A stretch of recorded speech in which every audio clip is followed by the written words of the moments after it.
Good morning. આજે આપણે એક પ્રકરણ નંબર 5 જેનું નામ છે સંકર સંખ્યાઓ અને દ્વિઘાત સમીકરણો વિશે ચર્ચા કરીશું. સંકર સંખ્યાઓ એ તમારા માટે એક નવું ચેપ્ટર છે અને દ્વિઘાત સમીકરણો જે છે એ દ્વિઘાત સમીકરણો ધોરણ 10 માં તમે ભણી ગયા છો.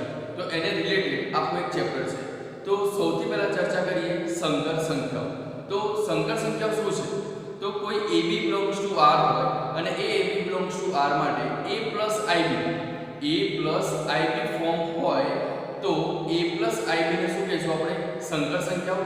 અને એની અંદર જે I આવે છે એ I ને આપણે I² માટે શું લખી શકાય? -1 લખી શકાય. એટલે કે આપણે સૌથી પહેલા લખીએ કે સંકર સંખ્યાઓ, ટોપિકનું નામ છે સંકર સંખ્યાઓ. ઓકે, તો સંકર સંખ્યાઓ કોને કહેવાય? તો લખી શકાય કે કોઈ AB belongs to R. બરાબર સમજો. કોઈ AB belongs to R માટે A plus IB અથવા X plus IY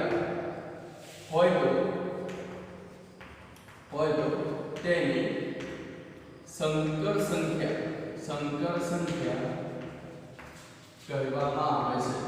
સંકર સંખ્યા કહેવામાં આવે છે. હવે એ સંકર સંખ્યાને કઈ સંજ્ઞા દ્વારા દર્શાવીશું? તો અહીંયા આપણે એસ કરીને આગળ લખી શકીએ કે સંકર સંખ્યાને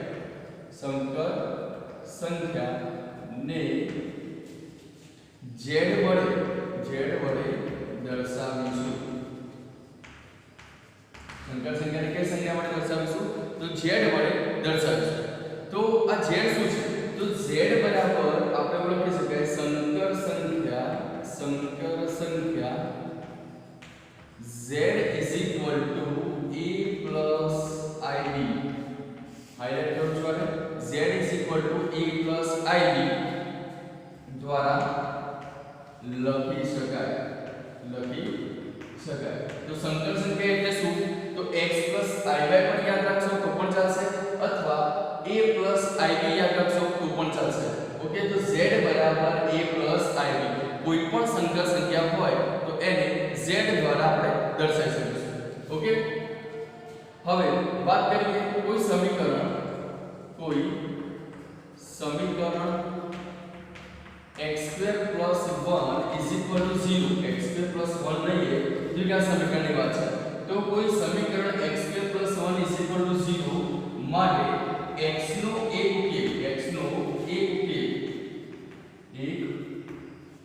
ઉકેલ શું લખાશે? I લખાશે. કોઈ સમીકરણ x² + 1 = 0 માટે x નો એક ઉકેલ I લખાશે. કેમ I લખાશે? તો તમારે યાદ રાખવાનું છે કે x² આપણે લખીએ કે વર્ગમૂળમાં -I તો એનો જવાબ છે 1 થશે. કઈ રીતે? તો I² નો જે જવાબ છે I² -1 યાદ રાખજો. I² -1 આ વર્ગમૂળ નહીં યાદ રાખો ચાલી જશે પણ I² -1 યાદ રાખીશું. I² શું થાય? -1. ઓકે, તો સપોઝ કે આપણો આ સમીકરણ છે x² + 1 = 0 તો x² + 1 = 0 તો x² શું થાય? તો -1 થાય. તો x² -1 એ કોની કિંમત છે? I² ની. તો I² એટલે સ્ક્વેર બની શકે નીકળી જાય. તો x બરાબર 400 હશે I. એના માટે આપણે લખી શકીએ છીએ કે કોઈ સમીકરણ x² + 1 = 0 આપેલું હોય તો એના માટે x નો ઉકેલ શું થશે? I થશે. કઈ રીતે થશે? તો આ રીતે થશે. તો એની અંદર શું યાદ રાખવાનું કે I² કોઈ પણ પદ આવે અને એમાં જો I² આવે તો એની જગ્યાએ તમે શું લખી શકશો? -1. બરાબર. તો ધ્યાન રાખીશું x I થશે. તો એ I છે એ x નો ઉકેલ થશે.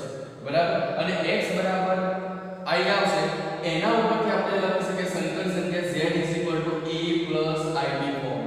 z બરાબર A plus IB ફોર્મ દ્વારા આપણે દર્શાવીશું. તો તમને ખ્યાલ આવી ગયો છે કે સંકર સંખ્યા z A plus IB શું છે? એની અંદર હવે a અને ib બંનેના અલગ અલગ ભાગ પડે છે. કયા કયા અલગ અલગ ભાગ પડે છે? તો અહીંયા આપણે દર્શાવીશું કે કોઈ સંકર સંખ્યા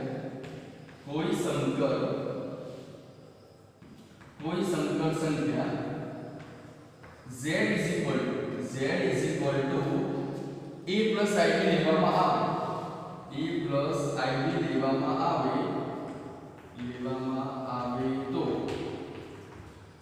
આવે તો બે ભાગ કયા કયા પડે છે?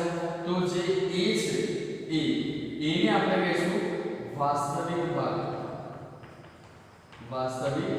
ભાગ જેને ઇંગ્લિશમાં કહી શકાય રિયલ પાર્ટ.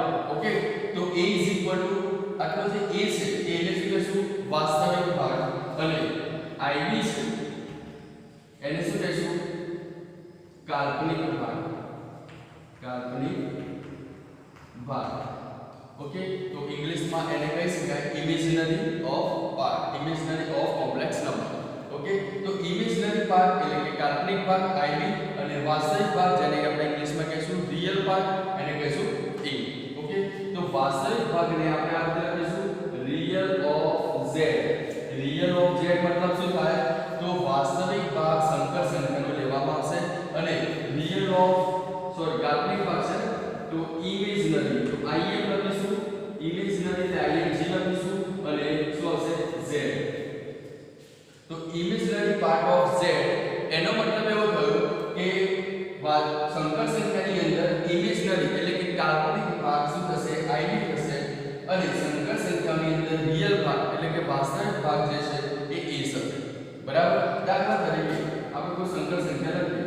દાખલા તરીકે z is equal to 3 plus 4i. z is equal to 3 plus 4i આપેલ છે. હવે એની અંદર વાસ્તવિક ભાગ શું છે? વાસ્તવિક ભાગ અને કાલ્પનિક ભાગ. તો વાસ્તવિક ભાગ શું થશે? 3 થશે અને કાલ્પનિક ભાગ શું થશે? 4i થશે. બરાબર? ઇન શોર્ટ i વાળો જે ફોર્મ છે એ કાલ્પનિક ભાગ છે અને કોન્સ્ટન્ટ ટર્મ છે એટલે કે એને શું કહીશું? વાસ્તવિક ભાગ છે. ક્લિયર? તો આ એક બધું ધ્યાન રાખીશું. અને વાસ્તવિક અને કાલ્પનિક ભાગ ઉપરથી એના પછી ઉદાહરણ આવે છે. ઉદાહરણ નંબર 1 બરાબર સમજશું અને એના ઉપરથી આપણને ખ્યાલ આવી જશે કે સંકર સંખ્યા રિલેટેડ દાખલાઓ કેવી રીતે કરવાના છે અને સોલ્વ કરવાના થશે. ઓકે, તો દાખલા તરીકે z 3 + 4 એક સંકર સંખ્યા છે. બીજી કોઈ સંકર સંખ્યા લઈએ તો z -4 + 3i. તો આની અંદર જોવા જઈએ તો વાસ્તવિક ભાગ છે કે -4 છે અને કાલ્પનિક ભાગ શું થશે? 3i. તો આ રીતે વાસ્તવિક અને કાલ્પનિક ભાગનું વિશ્લેષણ કરવામાં આવે છે. ઓકે, તો સૌથી પહેલા જોઈએ ફરીથી થિયરીમાં કે સંકર સંખ્યાઓ એટલે શું? તો કોઈ ab belongs to r માટે a + ib અથવા તો x + iy હોય તો તેને શું કહેવાય? સંકર સંખ્યાઓ કહેવામાં આવે છે. એ સંકર સંખ્યાઓને કયા નામથી ઓળખશું? z વડે દર્શાવીશું.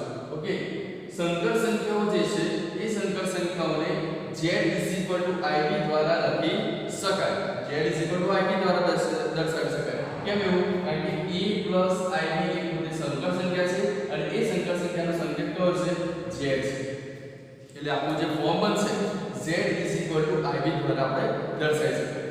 ઓકે, દાખલા તરીકે કોઈ સમીકરણ છે x2 + 1 = 0. એમાં જો x નો ઉકેલ લેવામાં આવે તો x નો ઉકેલ કેટલો થાય? i. એના ઉપર આપણે ib ફોર્મ્યુલા લખીએ છીએ. બરાબર? તો કેવી રીતે બનશે? તો x2 + 1 = 0. જો i2 = -1 લેવામાં આવે તો અને કમ્પલસરી આખા ચેપ્ટરની અંદર i2 જો ફોર્મમાં આવે કોઈની જગ્યાએ કોઈ બી ટર્મની અંદર i2 ફોર્મમાં આવે તો એની જગ્યાએ શું લખી શકાય? -1 લખી શકાય છે. તો x2 + 1 = 0. તો x2 શું થાય? -1. હવે -1 નો જવાબ કેટલો? તો -1 નો જવાબ થાય i2. બંને સાઈડ સ્ક્વેર કાઢી દઈએ તો x = શું થઈ ગયું? i. એનો મતલબ કે x નો ઉકેલ શું થાય? i. ક્લિયર? હવે કોઈ સંકર સંખ્યા છે એ સંકર સંખ્યા z = a + ib લેવામાં આવે તો એની અંદર બે ભાગ પડે છે. કયા? એક તો વાસ્તવિક ભાગ પડશે અને કાલ્પનિક ભાગ પડશે. તો વાસ્તવિક ભાગને શું કહીશું? રિયલ પાર્ટ ઓફ z અને કાલ્પનિક ભાગને શું કહીશું? Imaginary part of z. Okay, દાખલા તરીકે z = 3 + 4i છે તો એની અંદર વાસ્તવિક ભાગ થશે 3 અને કાલ્પનિક ભાગ થશે 4 એ જ રીતે અહીંયા બીજી કોઈ સંકર સંખ્યા છે -4 + 3 આવી તો એમાં વાસ્તવિક બાજુ થશે -4 અને કાલ્પનિક બાજુ થશે 3 તો આ રીતે આખી થિયરીને સમજવાની છે અને એક થિયરીને રિલેટેડ ઉદાહરણ નંબર 1 ની ગણતરી કરીશું. ઓકે, તો આપણું રાઈટ આઉટ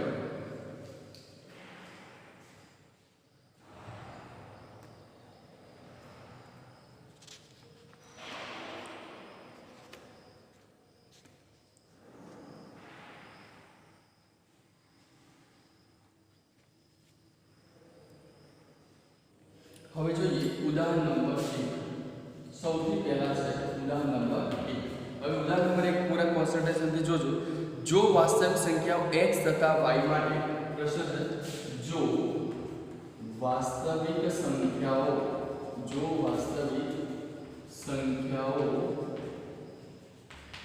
x અને y માટે વાસ્તવિક સંખ્યાઓ આપે છે. કઈ કઈ છે? 4x + i 3x - y, 4x + i 3x - y = 3 છે. અને બીજી વાસ્તવિક સંખ્યા છે 3 + i - 6, 3 + i - 6 આટલું આપ્યું છે. તો x અને y ની કિંમત શોધો. તો x અને y ની કિંમત શોધો. ફરીથી 4x + i 3x - y = 3 + i - 6 તો x અને y ની કિંમત શોધવાની છે. તો સૌથી પહેલા પ્રશ્ન ફરી સમજી લઈએ કે 4x એટલે કે આખા પદની અંદર જે કોમ્પ્લેક્સ નંબર એટલે કે સંકર સંખ્યાઓ આપેલી છે એ સંકર સંખ્યાઓની અંદર વાસ્તવિક અને કાલ્પનિક ભાગને આપણે અલગ પાડીશું અને એના ઉપરથી x અને y ની કિંમત મળશે. કેમ એવું? કારણ કે બંનેની વચ્ચે ઇક્વલ ટુ છે. ઇક્વલ ટુ નો મીનિંગ એવું થયો કે પહેલું પદ પહેલા પદ જોડે સરખાવાશે અને બીજું પદ બીજા પદ જોડે સરખાવાશે. એનો મતલબ શું થશે કે 4x = 3. અહીંયા લખીશું કે અહીં આપેલ સંકર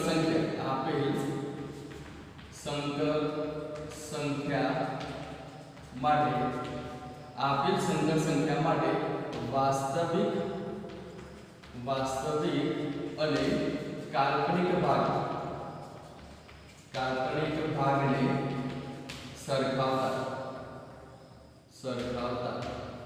તો સૌથી પહેલા ચાલો વાસ્તવિક ભાગ શું છે? તો 4x છે. અહીંયા વાસ્તવિક ભાગ કયો છે? 3 છે. તો શું લખી શકાય? 4x = 3 છે અને કાલ્પનિક ભાગ એટલે કે i વાળો જે ભાગ છે એ i વાળો ભાગ કયો છે? 3x - y = -6.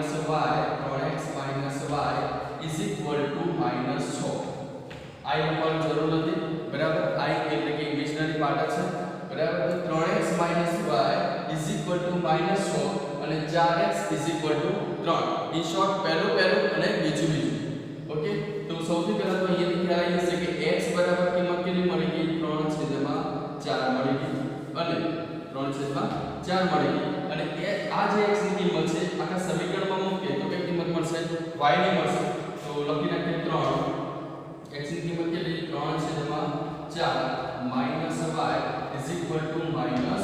-6. હવે સાદુરૂપ આપવાનું થશે કે 3 કેટલા થાય? 9/4 - y = -6.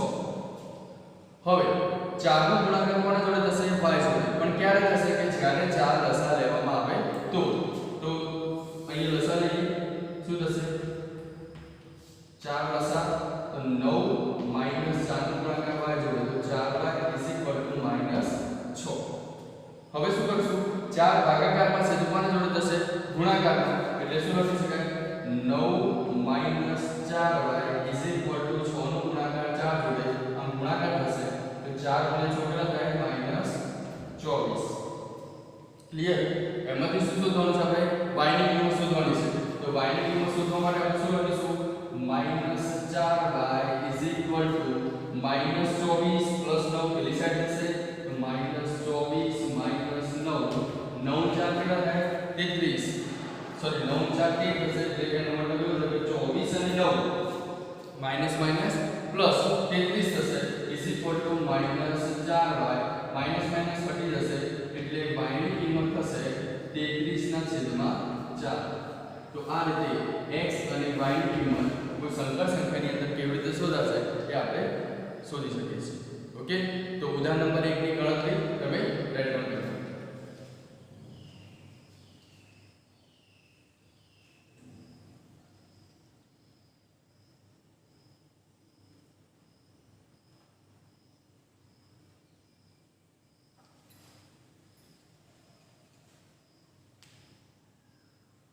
હવે જોઈએ એક નવા ટોપિક વિશે કે જેનું નામ છે સંકર સંખ્યાનું બીજગણિત. સંકર સંખ્યાનું બીજગણિત. ઓકે, તો એ સંકર સંખ્યાના બીજગણિતની અંદર સૌથી પહેલા વાત છે સરવાળા.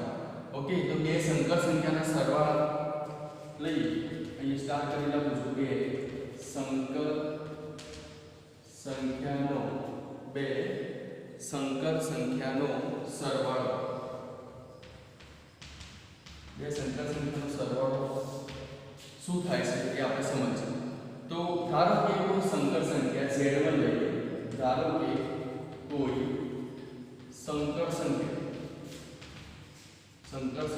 z1 is equal to a plus ib અને a1 b1 લઈએ અને z2 is equal to a2 plus i b2 લઈએ. b2 હોય તો બરાબર સમજો. એક સંકર સંખ્યા છે z1 is equal to a1 plus i b1 છે એટલે કે એક નંબર માટેની સંકર સંખ્યા છે. અને બીજી સંકર સંખ્યા લઈએ z2 is equal to a2 plus i b2 છે. તમે abcd પણ લઈ શકશો.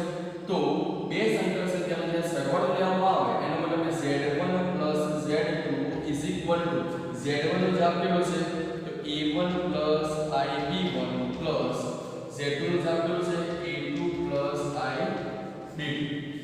ઓકે, તો આખી સંકર સંખ્યાનો જ્યારે પણ સરવાળો કરીએ ત્યારે થશે શું તો a1 plus a2 થઈ જશે. એનો મતલબ કે જે વાસ્તવિક ભાગ છે એ વાસ્તવિક ભાગ બંને જોડે આવશે.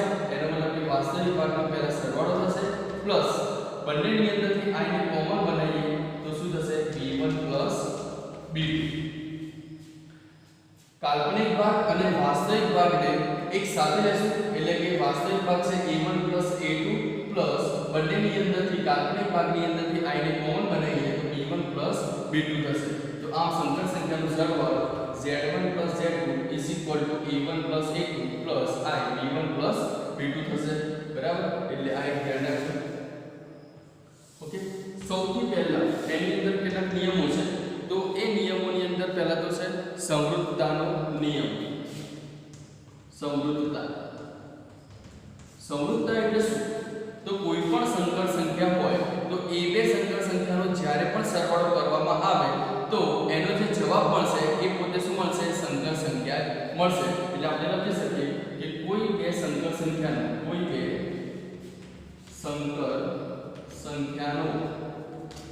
સરવાળો કરવામાં આવે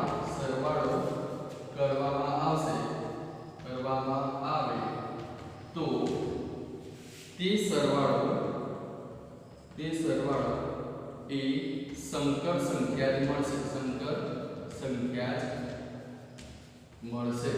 એનો મતલબ એવું હોય કે દાખલા તરીકે z1 plus z2 કરીએ તો એની અંદર જે જવાબ મળશે એ શું મળશે સંકર સંખ્યા જ મળશે. બરાબર, એટલે આ ધ્યાન રાખીશું z1 plus z2 એટલે કે બે સંકર સંખ્યાનો સરવાળો કરીએ તો જવાબની અંદર સંકર સંખ્યા જ મળશે. બરાબર, ધ્યાન રાખીશું. બીજા નંબરમાં છે ક્રમનો નિયમ. સંકર સંખ્યા માટે ક્રમનો નિયમ. તો બે સંકર સંખ્યા હોય તો એના માટે જો ક્રમનો નિયમ લેવામાં આવે તો z1 plus z2 is equal to z2 plus z1 કરી શકાય છે. બરાબર, એટલે કે ડાબી સાઈડ અને જમણી સાઈડનો જવાબ સરખો આવશે તો ક્રમનો નિયમ સંકર સંખ્યા માટે જળવાશે. બરાબર, તો z1 plus z2 is equal to z2 plus z1 લખી શકાય ક્રમના નિયમ. પછી બીજા નંબરની અંદર લઈએ જૂથનો નિયમ.